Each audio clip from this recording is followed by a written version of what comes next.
Sigamos hablando sobre las resoluciones en contra de la reforma judicial. Le agradezco a Damián Cepeda, dirigente nacional del PAN, Juan Zavala, secretario general de Movimiento Ciudadano y diputado federal, y Arturo Ávila, diputado federal de Morena y vocero de la bancada. Bienvenidos, caballeros. Buenas noches. Buenas noches, con el gusto de verte. Y bueno, para quienes luego ahí escriben, ¿y cómo que no hay mujeres en la mesa? Tenemos los martes una mesa exclusiva de puras mujeres, y los miércoles también, y jueves, viernes, entonces hay de todo en las mesas, ¿no? Entonces, a ver, caballeros, ¿qué opinan respecto a estas resoluciones? Damián, ¿qué opinas? Poder judicial, jueza, reforma al Poder Judicial. A ver, de la mira, resolución hay de la más jueza. de 100 suspensiones otorgadas por distintas jueces. O sea, entiendo que están atacando a una jueza en particular, pero hay muchísimas suspensiones otorgadas desde hace mucho. Yo tengo una opinión dividida en el tema, lo he dicho con mucha honestidad, soy abogado. A mí me parece que el cambiar el método de nombramiento de los ministros, de los magistrados y los jueces es profundamente dañino, muy perjudicial para el país, pero no inconstitucional. Esa es mi opinión de abogado. Yo mismo soy autor de algunas iniciativas que proponían cambiar el modelo para mejorarlo. Este cambio desgraciadamente lo empeora. Lo que sí creo que puede ser declarado inconstitucional son dos vías, o más bien una protección. Una, el procedimiento. La suspensión que la jueza está dando, se equivoca la presidenta y se equivoca la consejera jurídica, con mucho respeto lo digo, cuando citan el artículo 61 de la ley de amparo. No están atacando la reforma constitucional, no aplica el 61 fracción primera, están atacando el procedimiento, fue previa a la suspensión y eso sí se puede, no le aplica el 61. Tendría que ser si hubieran hecho la impugnación de la reforma en sí misma. Bueno, hubo una suspensión que decía que no podían avanzar y la tiraron a la basura. Hubo una suspensión previa que decía que no publicaran y la tiraron a la basura. Hoy simplemente la jueza está diciendo, oye, espérate, no puedes hacer eso, te restituyo. Y hay artículo 147 de la ley de amparo que claro que tiene efectos restitutivos. Okay. Eso por un lado. Y por el otro lado, en mi opinión, lo que podría hacer la Corte es proteger los derechos de los jueces y magistrados que están legalmente nombrados. ¿Qué es esto? Los jueces y magistrados que están en funciones todavía no acaban su tiempo por el cual fueron designados. Los fueron designados en base a la Constitución vigente y por lo tanto legal. Si tú los corres antes de tiempo, estás violando el artículo primero constitucional. Es que con Cedillo lo hicieron, no existía la reforma fue en el 2011. A partir de ahí no se puede hacer una reforma que viole derechos humanos. Me parece a mí que podría la Corte decir, sabes que esta reforma queda vigente, pero solo para de aquí en adelante, es decir, para las más de 200 vacantes y para cuando se vayan venciendo los plazos. Eso creo yo como abogado. Arturo.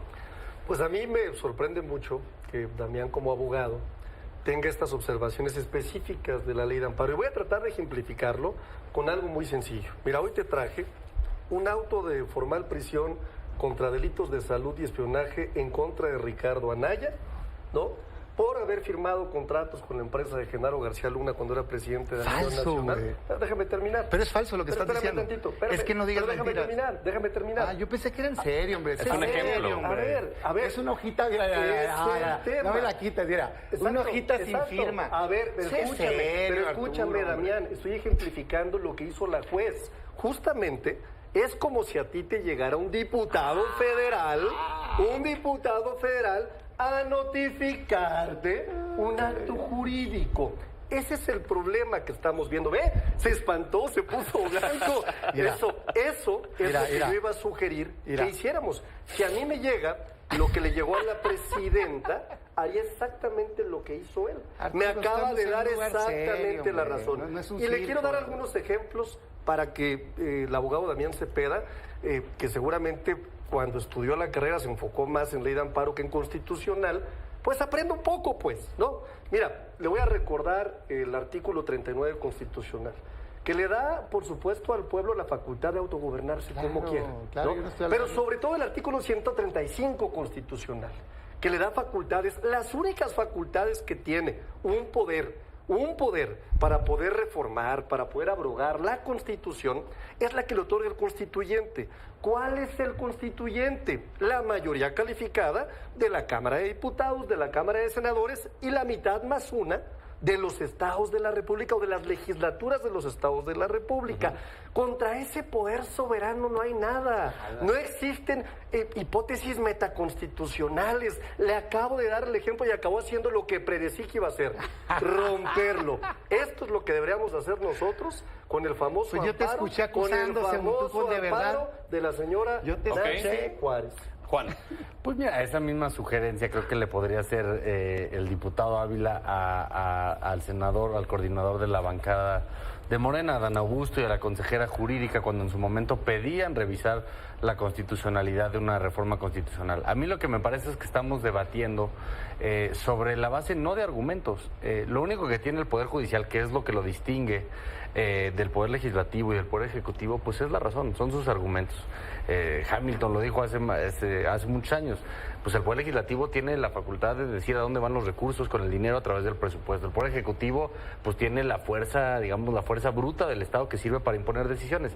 ¿Qué tiene el Poder Judicial? Pues el poder del juicio, la facultad de interpretar. Y no estamos discutiendo sus facultades, aquí estamos llegando y diciendo que porque la dijo una jueza que me cae mal, que porque lo dijo un ministro que me cae gordo.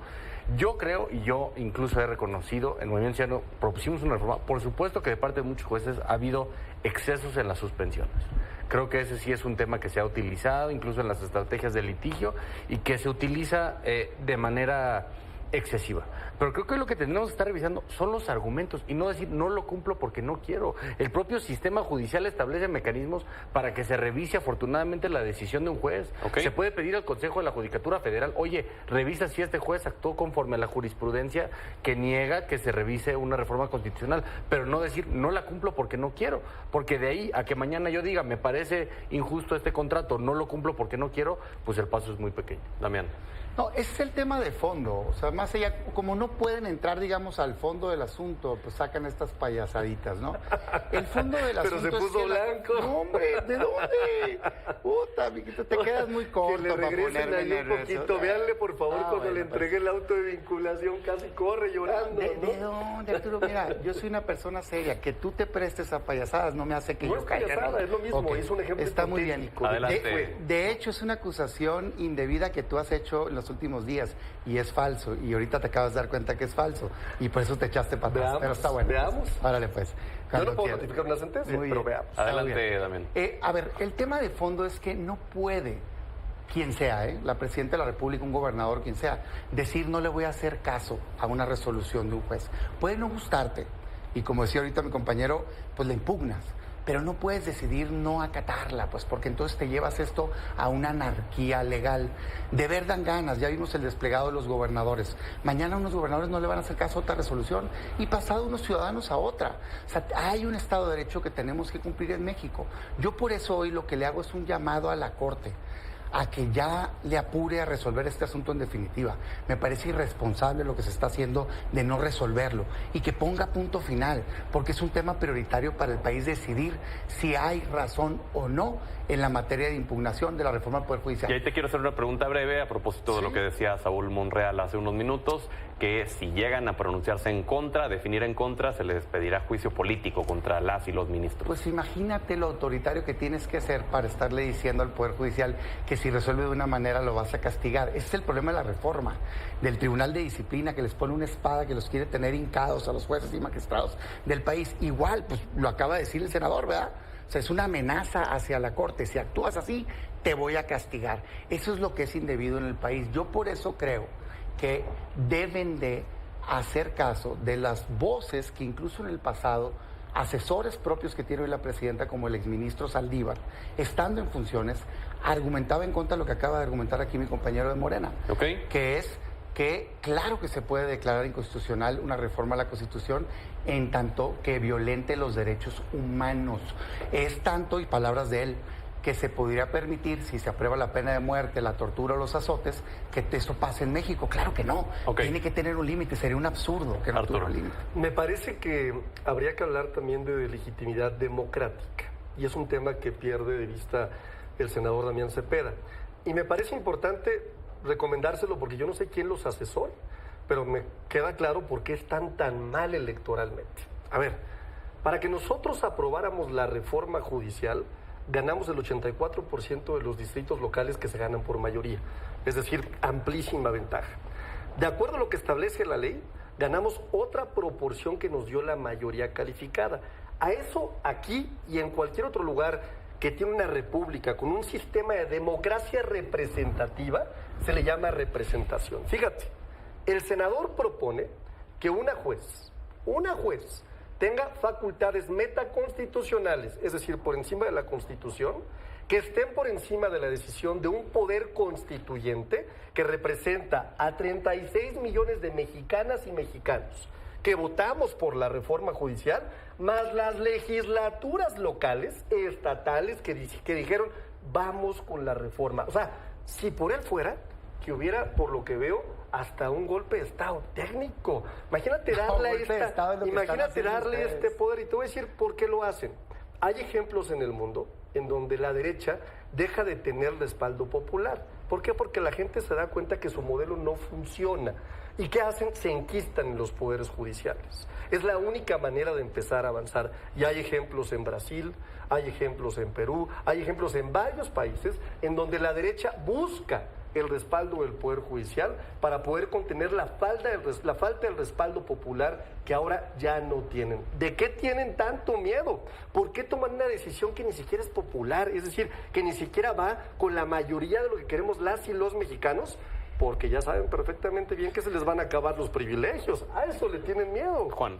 Sí, yo creo que aquí, mira, hablar de derecha o de izquierda con la Corte en México, pues es absolutamente poco fructífero. O sea, la Corte en México es la Corte que permitió, antes que el Poder Legislativo Federal y de los estados, el matrimonio entre personas del mismo sexo. El que dijo que era inconstitucional la prohibición de fumar o de consumir marihuana, la que ha protegido a jueces, pero también ha protegido a periodistas, el que ha reconocido el derecho a la intimidad, el que ha protegido los derechos humanos de los pueblos indígenas. Entonces, decir que esa Corte pues es conservadora porque va contrario a su proyecto, pues bueno, es una manera de verlo. Yo creo que si uno revisa las decisiones de la Corte, pues han sido decisiones en su mayoría progresistas, en su mayoría que no se hubieran tomado por los órganos electos democráticamente, porque ese reconocimiento por parte de la Corte viene de la legitimidad que dan los argumentos, que da el juicio, y me parece otra vez que eso no es lo que se está combatiendo. A lo mejor tiene razón Arturo y está mal la jueza. Que lo combatan entonces pidiendo el recurso de revisión, inconformándose con la suspensión, yendo al Consejo de la Judicatura pidiendo que se revise cómo actuó la jueza, si actuó bien o actuó mal, porque efectivamente hay una jurisprudencia que dice que la ley que no se puede revisar a través del amparo en reforma constitucional, pero esa jurisprudencia es de antes de la reforma de 2013 que reformó por completo la ley de amparo, y habría que ver si sus razones están sustentadas o no, punto. A mí me parece, yo podría estar incluso de acuerdo que a lo mejor hay una extralimitación por parte de la jueza, pero que uno empiece a decretar que uno mismo, por encima del Poder Judicial, está arriba de la ley, pues me parece que es el mismo absurdo al que están acusando al Poder Judicial. ¿Quieres responder algo? Sí, justamente quería datos. Digamos alusiones personales. Quería datos, yo le voy a dar los datos. Mira, estas son las suspensiones que justamente el Poder Judicial ha dado, y en estos números, ¿no? En la extinción de fideicomisos del Poder Judicial, 717, es el mayor número. En prohibición de vapeadores, quién sabe qué mafia hay atrás, 240 suspensiones. En la ley de industria eléctrica, 161 suspensiones. Contra las conferencias matutinas, 8 suspensiones. Contra el Fondo de Pensiones para el Bienestar, 25 suspensiones. Contra obras del Tren Maya, 2 suspensiones. Aquí están los datos y te los entrego, Juan, gracias, para que veas como sí hay datos que nos dejan ver que hay un comportamiento efectivamente político del Poder Judicial. Habría que revisarlo. Y en algunos casos podría ser hasta criminal. Yo podría estar de acuerdo, pero hay que revisarlas. Hay que revisarlas. Se revisan entonces, ¿no? Que se revisen si tienen fundamento o no tienen fundamento. Es que si agarras el tema, y hay miles de suspensiones otorgadas de otros temas más. Por supuesto, pues esa es una función principal del Poder Judicial. En el amparo procede la suspensión para evitar que se continúen violando los derechos humanos. Es un absurdo han dado tantas suspensiones. Te notifico, güey, a eso se dedica el Poder Judicial, a impartir justicia, es parte de su trabajo, pues, pero bueno, en fin, es que se revuelven, digamos, los conceptos. A ver, para mí el tema de fondo, repito, de la reforma al Poder Judicial es lo perjudicial que es. O sea, lo dañino que va a ser que Morena controle todos los nombramientos en este país de jueces, magistrados y ministros. Todos son todos, ¿eh? Y luego dicen, no, es que es bien generosa la presidenta porque si hubiera querido, ella hubiera nombrado a los ministros como hasta hoy. Falso. Tenía derecho, como todo presidente, a proponer solo a 4 ministros y a cambio con la reforma se está quedando con más de 1,600 jueces, magistrados y ministros del país. Todos se los va a dominar Morena. Pero si se les llegó a colar uno, va a estar ahí el Tribunal de Disciplina para correrlo, así como ahorita escuchamos al senador amenazándolos, te vas, te corro si no te cuadras a lo que digo. A mí me parece dañino para el país. Sobre el tema que la suspensión y no, yo mi llamado es corte, ya define. Nada más yo les recuerdo que en el último debate que la Corte tuvo de un tema similar fue la prisión preventiva oficiosa, que es a lo que yo me estoy refiriendo. Es decir, han estado aumentando el catálogo de delitos por los cuales te pueden meter al bote sin probarte culpable. Y hay un debate al interior de la Corte que nada tiene que ver con la reforma del Poder Judicial, en donde dijeron, ¿saben qué? En esto sí, dijeron unos ministros, sí se le puede poner límite a ese poder constituyente, porque si no, entonces mañana ese poder constituyente pudiera convertirnos en una monarquía, o pudiera ese mismo poder constituyente, con esa mayoría que tienen, ya te lo dije la otra vez, correr a todos los gobernadores, o correr a todos los alcaldes. Si tienen los votos lo pueden hacer porque son el pueblo, reconstituido en Morena. Por favor, hombre, tuvieron 54% de los votos de todo el país. En el tema legislativo no tienen derecho a agarrar y tirar a la basura lo que nos ha dado nuestra patria. Arturo. Pues no, yo nada más quisiera decir que el Poder Judicial actualmente no tiene un funcionamiento verdaderamente bueno de la escuela, por ejemplo, que genera los cuadros. Los exámenes, por ejemplo, se sabe y está documentado que se vendían en 186,000 pesos, si no me equivoco. Tengo información muy clara, por ejemplo, de cómo 4 de cada 10 personas que trabajan en el Poder Judicial son familiares de jueces, de magistrados, de ministras, de ministros. Eso quieren ellos, regresar a un pasado que ya no va a existir. Entonces están evitando a toda costa entrarle a una reforma que, por cierto, cuando él dice los de Morena van a decidir, no van a decidir los de Morena, hay comités de evaluación que se van a integrar. Hoy estuve yo en la Junta de Coordinación Política y le puedes preguntar a tu coordinadora en la Cámara de Diputados que estuvo presente, a Noemí, y le puedes preguntar también sí, ya vi que tu coordinador quiere quedarse con 3 de los 5. Se están peleando entre Morena. Quiere 3 Monreal y 2 ¿Qué ofrecimos? Que hubiera propuestas para los integrantes del comité de evaluación. Fíjate, aquí afuera dicen otra cosa, pero en la Junta de Coordinación Política estaban muy contentos de que se hubiera abierto esto. No es cierto, hay mucha ¿Se votan por mayoría falsa. o no? ¿Quién tiene mayoría en el Congreso? Hay una narrativa. Nomás contesta eso. Falsa. ¿Quién los va a nombrar al comité de evaluación? El pueblo de México. El pueblo de México, representado en ti. Tú eres el pueblo de México. Pues es la democracia representativa, abogado. Felicidades. Me extraña, pues ¿en qué monarquía vive usted? ¿Y a ti quién te votó? ¿En qué monarquía le gustaría vivir? ¿Y a ti quién te votó? Porque me parece que a Damián le gustaría vivir en un virreinato o en un reinato en la antigua España. Votó 54% Aquí hay una democracia gente, representativa, tenemos mayoría calificada, le guste o no al senador, y nosotros la estamos llevando a cabo. Juan. Mira, aquí en la hojita que me entregó Arturo dice suspensiones y amparos por motivos políticos. Habría que ver, pues a lo mejor la entrega del libro de texto gratuito, pues a lo mejor podía violar los derechos de las niñas y los niños a la educación. Las obras del Tren Maya, a lo mejor se me ocurre que podía violar los derechos ambientales y de las comunidades indígenas de la zona, las conferencias matutinas, el derecho al honor de muchas personas que fueron difamadas ahí. Me parece que hay muchas cosas que se podían haber, otras que a lo mejor fueron un exceso y que se pudieron haber cometido y que se pudieron haber revertido. Pero creo que es muy claro para Arturo cualquiera que tuviera motivo político para un lado o para el otro estaría equivocado. ¿Estás de acuerdo? Totalmente. Para cualquier lado. Pero para eso habría que verla, sino nada más ver el número. Porque creo que para Arturo, por lo que plantea aquí y lo que ha defendido Morena en la Cámara de Diputados y en el Senado, es que tendríamos un poder judicial independiente si aquí en vez de haber 2 suspensiones hubiera 0, si aquí en vez de haber 8 hubiera 0, si aquí en vez de por motivos políticos, claro, hubiera 0. Nadie quiere suspensiones por motivos políticos. Pero es que el Poder Judicial, cuando hablan de la legitimidad democrática, pues su legitimidad es vigilar al poder, vigilar que lo que haga el poder esté apegado a derecho. Esa es su función, no tener legitimidad democrática. Ahora estamos obligando, y yo lo repito y lo voy a repetir cada vez, estamos en una locura total obligando a quienes deben ser jueces, personas juzgadoras, a que sean políticos. No a que defiendan un contrato, no a que defiendan una formalidad, sino a que ahora le caigan bien a la gente. Ese no debe ser el motivo de ellos. debe ser el motivo de nosotros quienes estamos en las cámaras, en los congresos locales, en los poderes ejecutivos. Ese no debe ser el de los jugadores. Es una locura lo que están haciendo y lo que ellos quisieran es que hubiera 240, que puede ser un exceso, que puede estar mal, pero que hoy, gracias al sistema judicial que tenemos, se puede corregir, que no hubiera ni una sola suspensión en contra del gobierno de Morena. ¿Les parece que, perdón que te deje con la palabra en la boca, Damián, pero es que se nos fue el tiempo volando? ¿Les parece que sigamos el lunes? Claro, encantado. Hay mucho que discutir todavía. Gracias, caballeros. Vamos a la pausa, regresamos. Gracias.